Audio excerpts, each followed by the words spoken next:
व्यंग रचना का शीर्षक है भाई साहब।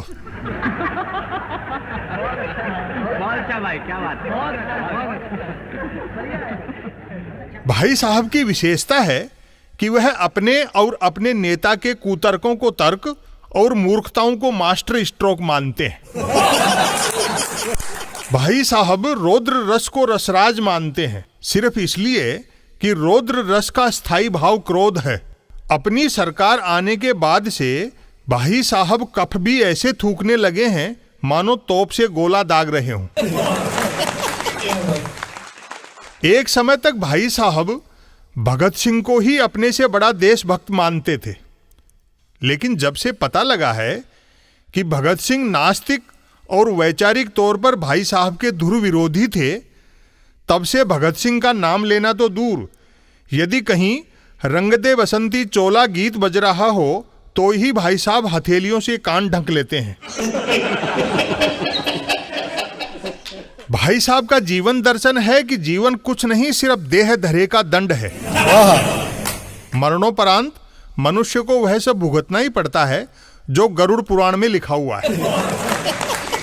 अतः अपनी सरकार को चाहिए कि गरुड़ पुराण सभी कक्षाओं के पाठ्यक्रम में अनिवार्य कर दे, ताकि अपने धर्म का हर व्यक्ति मरने के बाद मिलने वाली सजाओं को लेकर यहीं से मेंटली प्रिपेयर्ड होकर जाए।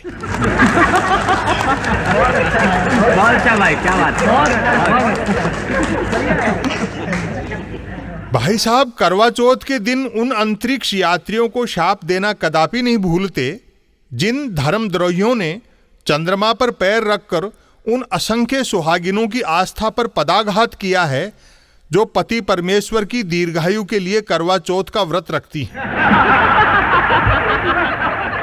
भाई साहब के अनुसार राष्ट्र से बढ़कर कुछ नहीं है और अपनी सरकार ही राष्ट्र है।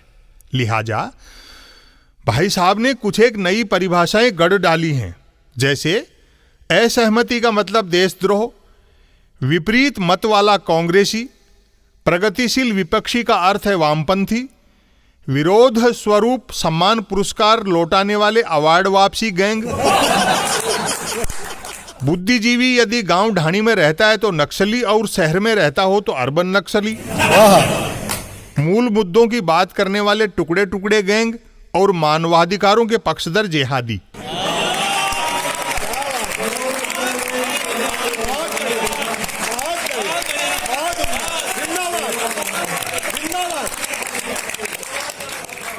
भाई साहब स्वयं को बेहद प्रगतिशील मानते हैं।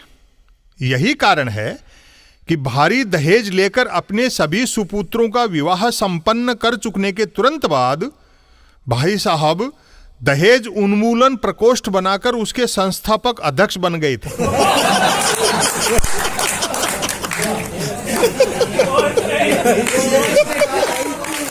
भाई साहब के सभी सुपुत्र अंग्रेजी माध्यम से पढ़े हैं, सभी बहुएं अंग्रेजी पढ़ी लाए हैं, पोते पोतियां अंग्रेजी माध्यम से पढ़ रहे हैं, पर भाई साहब की हार्दिक इच्छा है कि उनके परिवार को छोड़कर न सिर्फ शेष दुनिया के लोग देववाणी संस्कृत लिखें पढ़ें बोलें, बल्कि पशु पक्षियों की भाषा भी संस्कृत ही होनी चाहिए।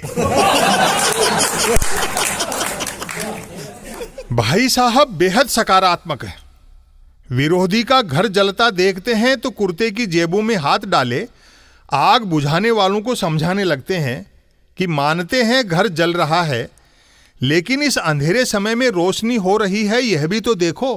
क्या बात है।